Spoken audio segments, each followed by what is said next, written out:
हर हर महादेव दोस्तों, अगर आप भी मृत्यु से डरते हैं, आपको भी मृत्यु का भय है, तो इस कंस की कहानी को ज़रूर सुनें। यदुवंश के नायक राजा शूरसेन मथुरा प्रदेश तथा साथ ही शूरसेन नामक जनपद पर, जिसका नाम उन्हीं के नाम पर रखा गया था, उस पर शासन करता था। राजा शूरसेन के शासन के कारण मथुरा नगरी समस्त यदु राजाओं की राजधानी बन गई थी। मथुरा इसलिए भी राजधानी बनी क्योंकि यदुओं का परिवार अत्यंत पवित्र था और वे जानते थे कि मथुरा ही ऐसा स्थान है जहाँ द्वारका के ही समान श्री कृष्ण का नित्य वास रहता है। एक बार शूरसेन के पुत्र वसुदेव देवकी को ब्याह कर अपनी नवपरिणीता पत्नी के साथ रथ पर चढ़कर अपने घर जा रहे थे। देवकी के पिता देवक ने प्रचुर दहेज दिया था क्योंकि वह अपनी पुत्री को अत्यधिक चाहता था। उसने सैकड़ों रथ दिए जो पूर्णतया स्वर्ण मंडित थे। उस समय उग्रसेन का पुत्र कंस अपनी बहन देवकी को प्रसन्न करने के लिए वसुदेव के रथ के घोड़े की रास स्वेच्छा से अपने हाथों में लेकर हाँकने लगा था।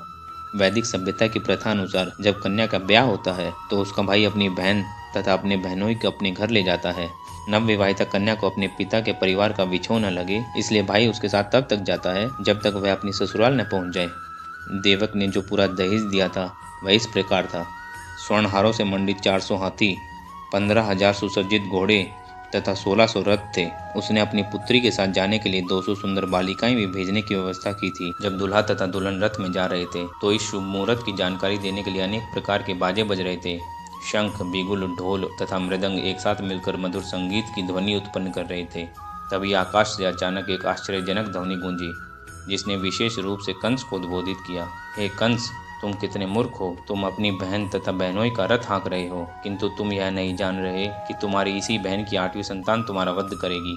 कंस भोजवंशी उग्रसेन का पुत्र था। कहा जाता है कि कंस समस्त भोजवंशी राजाओं में सर्वाधिक आसुरी था।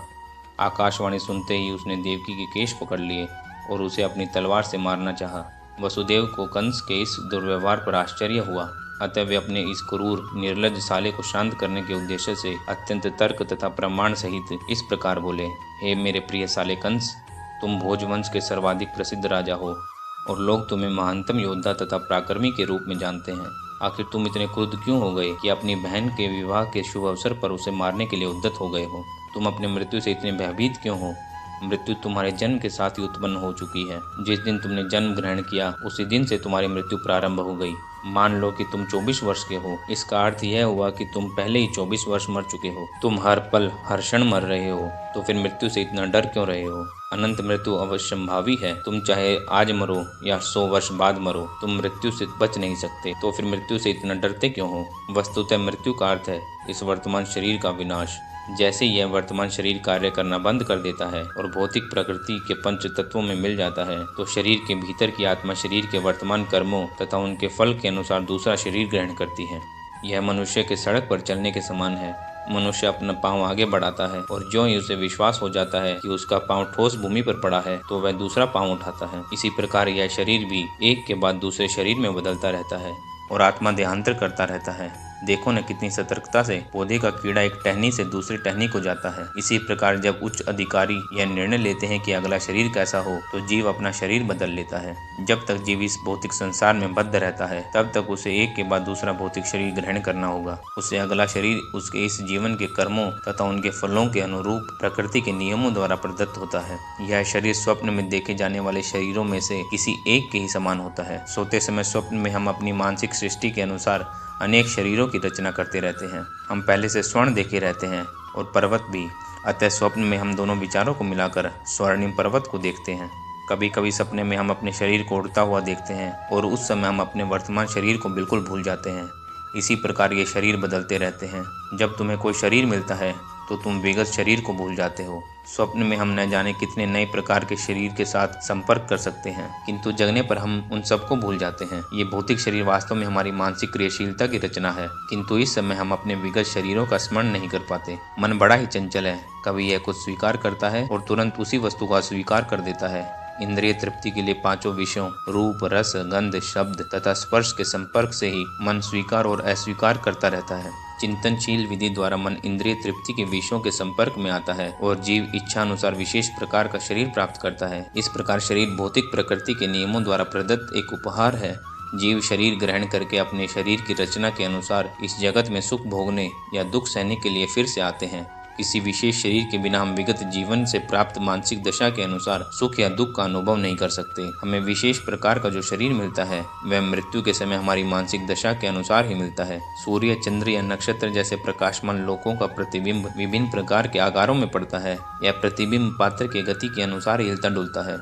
चंद्रमा का प्रतिबिंब जल पर पड़ता है और जल के हिलने से चंद्रमा भी हिलता प्रतीत होता है, लेकिन वास्तव में चंद्रमा हिलता नहीं है। इसी प्रकार मानसिक कल्पना से जीव विभिन्न प्रकार के शरीर ग्रहण करता है। यद्यपि उसका इन शरीरों के साथ कोई संबंध नहीं होता, किंतु माया के प्रभाव से मोहित होने के कारण जीव सोचता है कि उसका संबंध एक विशेष प्रकार के शरीर से है। मान लो कि कोई जीव इस समय मनुष्य शरीर को प्राप्त है। वह सोचता है कि किसी मानव समुदाय या किसी विशेष देश या विशेष स्थान से संबंधित है। वह अपनी पहचान उसी रूप में करता है और व्यर्थ ही दूसरे शरीर की तैयारी में जुट जाता है जिसकी आवश्यकता नहीं रहती। ऐसी इच्छाएं तथा मानसिक कल्पनाएं विभिन्न प्रकार के शरीर के कारण है। इस तरह वसुदेव ने कंस से प्रार्थना की कि वह अपनी नवविवाहिता बहन से द्वेष न करे। किसी को दूसरे से द्वेष नहीं करना चाहिए, क्योंकि द्वेष ही इस लोक में तथा परलोक में जब वह यमराज के समक्ष होगा भय का कारण बनता है। वसुदेव ने देवकी की ओर से कंस से प्रार्थना की कि वह उसकी छोटी बहन है। उन्होंने विवाह की शुभ घड़ी का स्मरण कराकर भी अनुरोध किया। छोटी भाई या बहन की रक्षा अपनी संतान की तरह करनी चाहिए।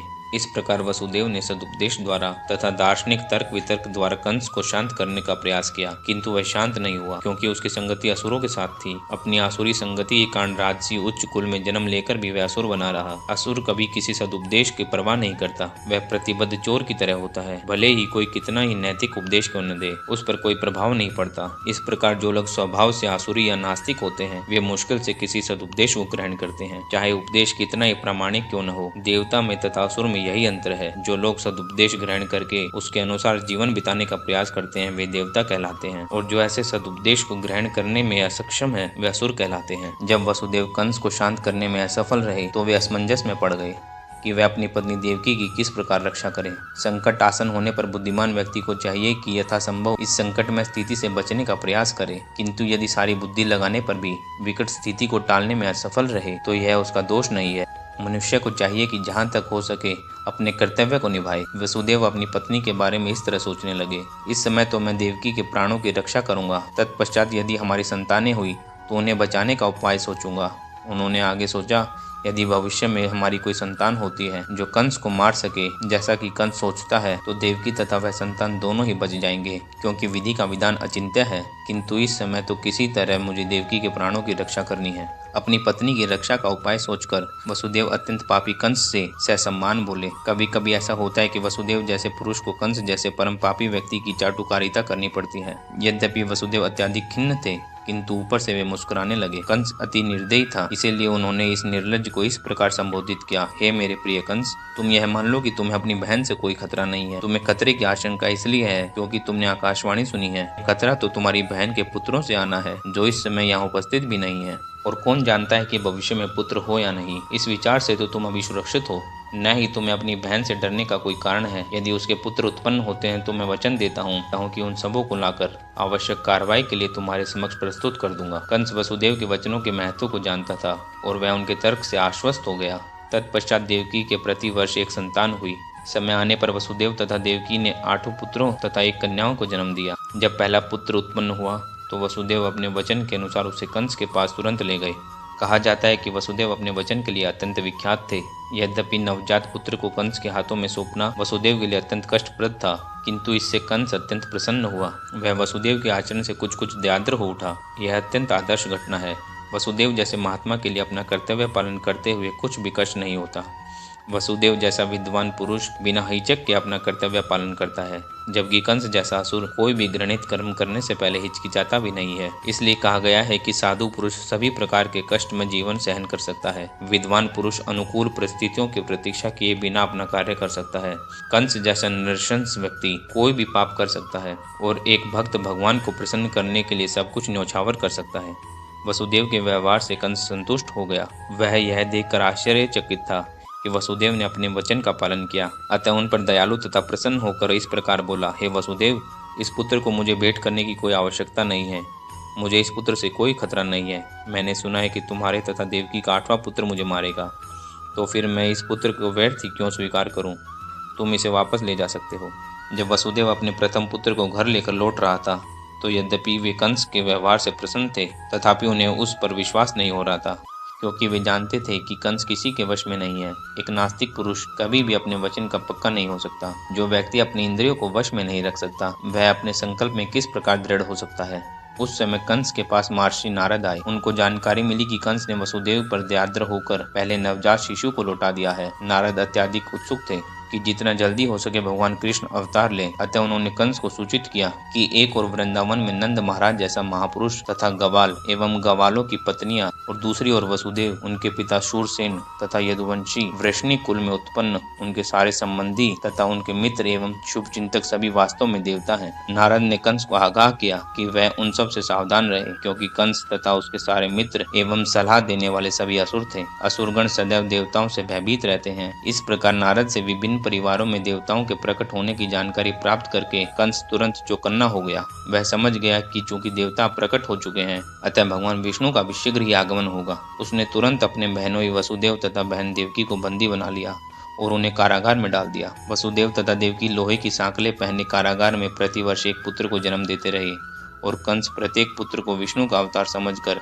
एक एक कर उनको मारता रहा। वह 8वें पुत्र से विशेष रूप से भयभीत था, किंतु नारद के आने के पश्चात वह इस निष्कर्ष पर पहुंचा कि कोई भी बालक कृष्ण हो सकता है।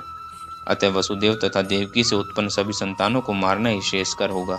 कंस के इस व्यवहार को समझ पाना बहुत कठिन नहीं है। संसार के इतिहास में ऐसे अनेक उदाहरण प्राप्त हैं जब राज परिवार के लोगों ने अपनी अभिलाषा की पूर्ति के लिए अपने पिता, भाई या सारे परिवार तथा मित्रों का वध कर दिया है। इसमें कुछ भी आश्चर्यजनक न था, क्योंकि आसुरी वृत्ति वाले राज परिवार के लोभी लोग अपनी निंद अभिलाषाओं के लिए किसी का भी वध कर सकते हैं।